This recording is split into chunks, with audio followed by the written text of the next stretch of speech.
அனைவருக்கும் வணக்கம். நான் உங்கள் மேலூர் பா வருண் காந்தி, முன்னாள் ஒன்றிய தலைவர், மீஞ்சூர் மேற்கு ஒன்றிய பாரதிய ஜனதா கட்சி. நம்முடைய பகுதியில் இருக்கக்கூடிய ஒவ்வொரு மக்கள் பிரச்சனைகளை கையில் எடுத்து அது சம்பந்தமான அதிகாரிகளுக்கு மனு கொடுக்கறது எல்லாருக்குமே தெரியும். இது திருவள்ளூர் மாவட்டம் பொன்னேரி சட்டமன்றத்துக்கு உட்பட்ட மீஞ்சூர் ஒன்றியத்துக்கு உட்பட்ட மேலூர் ஊராட்சிக்கு சொந்தமான ஒரு ஊராட்சியுடைய இடத்துல சிக்கால் சிஎஃப்எஸ் என்கின்ற ஒரு கண்டனர் பெட்டக துறைமுகத்திலிருந்து வேஸ்டேஜான பொருட்களை கொண்டு வந்து எங்க கிராமத்துல கொட்டி இதை கொளுத்தியதுனால எத்தனை பனைமரங்கள் பாதிக்கப்பட்டிருக்குதுன்றத நீங்க பாருங்க. 10க்கும் மேற்பட்ட பனைமரங்கள் வந்து தீயில கருகி எரிஞ்சிருக்கு. இதுக்கான நடவடிக்கை எடுக்க கூறி நாம வந்து ஆல்ரெடி மனு கொடுத்துருக்கோம். நான் உங்களுக்கு காட்டுறேன் அந்த மனுவை.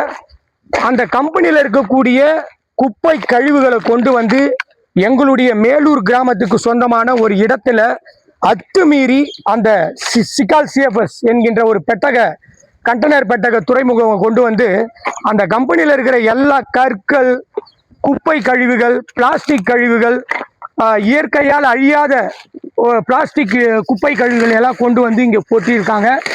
இதால் எங்களுடைய மேலூர் கிராமம் வந்து மிக ஒரு பெருமளவில் பாதிப்பு உள்ளாகி இருக்கு.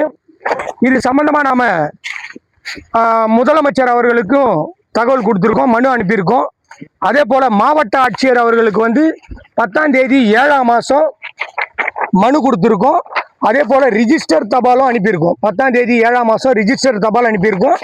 அதே போல 31ஆம் தேதி 7ஆம் மாதம் பார்த்தீங்கன்னா நேரடியாக மக்கள் விவசாயிகள் குறை தீர்ப்பு நாளில் போயிட்டு நம்ம மனு கொடுத்துருக்கோம். நம்ம கிராமத்துக்கு சொந்தமான இந்த இடத்துல வந்து இது ஒரு குளம், எங்கள் கிராமத்துக்கு சொந்தமான ஒரு குளம்.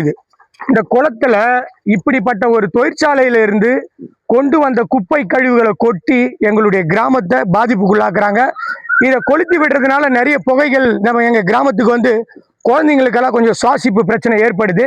அதே போல இயற்கை, அதாவது மாநில மரமா அறிவிக்கப்பட்ட பனை மரங்கள் 10க்கும் மேற்பட்ட பனை மரங்களை வந்து தீயில எரிஞ்சிருக்கு. இதுக்கான நடவடிக்கை எடுக்க கூறி மாவட்ட ஆட்சியர்கிட்ட நம்ம மனு கொடுத்துருக்கோம்.